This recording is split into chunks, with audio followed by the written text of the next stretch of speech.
आज हम आपको बताएंगे दान के बारे में। दान करना कोई बुरी बात नहीं है। दान तो हम हमेशा कर सकते हैं। दान कौन सा करना चाहिए और कब करना चाहिए और किसको करना चाहिए, आज हम दान की आपको महत्वता बताएंगे। दान भी दुख और भोग का कारण बन सकता है। दान देने से पहले ज़रा सोच लें कि दान करना हमारे समाज में अति शुभ माना गया है। आज दानी दुनिया में बहुत है। जैसे कोई हॉस्पिटल बनाता है, धर्मशाला बनाता है, यूनिवर्सिटी बनाता है, तो परमात्मा हम बच्चों को कह रहे हैं कि बच्चे दान किसको करना है। लेकिन कई ये दान दुख का कारण बन जाता है।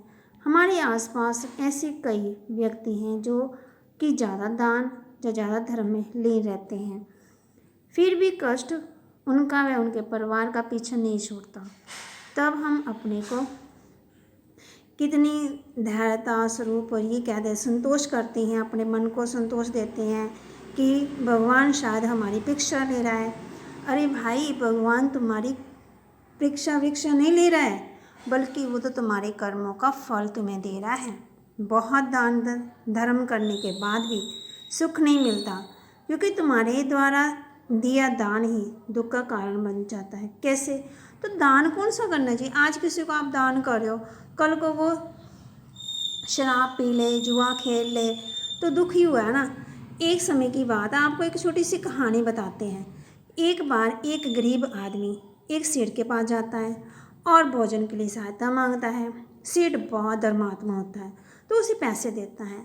पैसे लेकर व्यक्ति भोजन करता है और उसके पास कुछ पैसे बचते हैं, तो जिससे वो शराब पी लेता है। शराब पीकर घर जाता है और अपनी पत्नी को मारता है। पत्नी दुखी होकर अपने बच्चों के साथ तालाब में कूद कर आत्महत्या कर लेती है।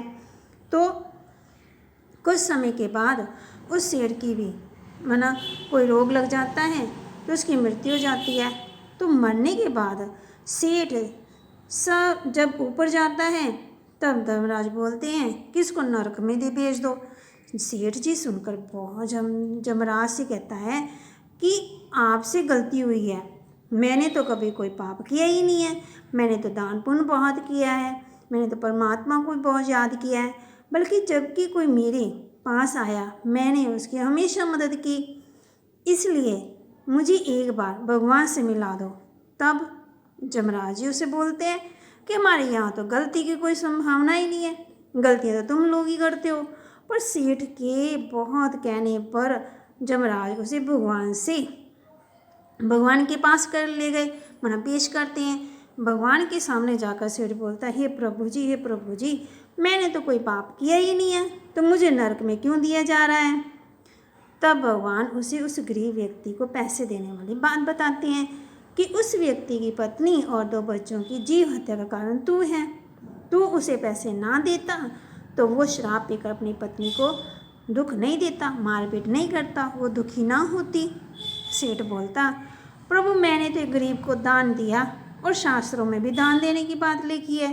तो भगवान ने कहा कि दान देने से पहले पात्र की योग्यता को परखना चाहिए कि वो दान लेने के लिए योग्य है या नहीं, उसे किस प्रकार के दान की आवश्यकता है। कोई गरीब है उसको खाना खिला दो, है ना, खाना खिला दो, कपड़े ले दो उसको, पर पैसे दान ना दो। तो बाबा कहती है, इसी तरह परमात्मा भी हम बच्चों को ये बताते हैं कि बच्चे दे दान तो छूटे ग्रहण, इस दे का विकारों का भी दान करना है।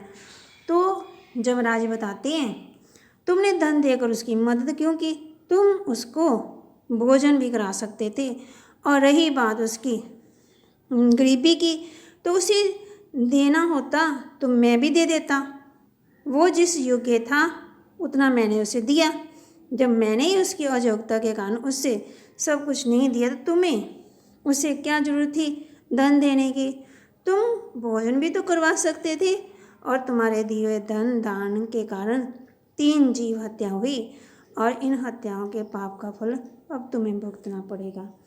इसी तरह परमात्मा भी हम बच्चों को यही बताते हैं कि बच्चे दान कौन सा करना है। जब भी आपके पास कोई गरीब कोई व्यक्ति आता है, तो आप उसको खाना खिला दो। ये नहीं है कि उसको हम पैसे दे दें, वो जाकर शराब पी ले, जुआ खेल ले, तम्बाकू खा ले, उसका शरीर खराब हो, घर वाले बोले, तो इस पर पाप किस पर चढ़ा? हमारे ऊपर चढ़ा ना। तो इसीलिए परमात्मा भी हम बच्चों को यही बताते हैं कि बच्चे जब किसी को ज्ञान भी सुनाना है तो पात्र के सुन भी रहे हैं कि नहीं सुन रहे हैं। इसलिए तो हम जब भी, जैसे परमात्मा हम बच्चों को यही बताने की कोशिश कर रहे हैं कि दान कौन सा दो? ज्ञान दान, ज्ञान सुना दो। आज हम सारा दिन फ़ोन पे किसी न किसी से बातें करते रहते हैं, इधर उधर की बातें करते रहते हैं, चुगलियाँ करते रहते हैं, है ना, इधर की फलाने की। लेकिन परमात्मा कहते हैं उस समय आप परमात्मा का संदेश भी, ज्ञान की बातें भी कर सकते हो। तो आज हम जीवन में ये धारण करें कि हमने आज से किसी को कौन सा दान देना है और बुरी बातों का वर्णन नहीं करना है, अच्छी ज्ञान की बातों का वर्णन करना है और वर्णन करके अपने जीवन को सफल बनाना है। ओम शांति।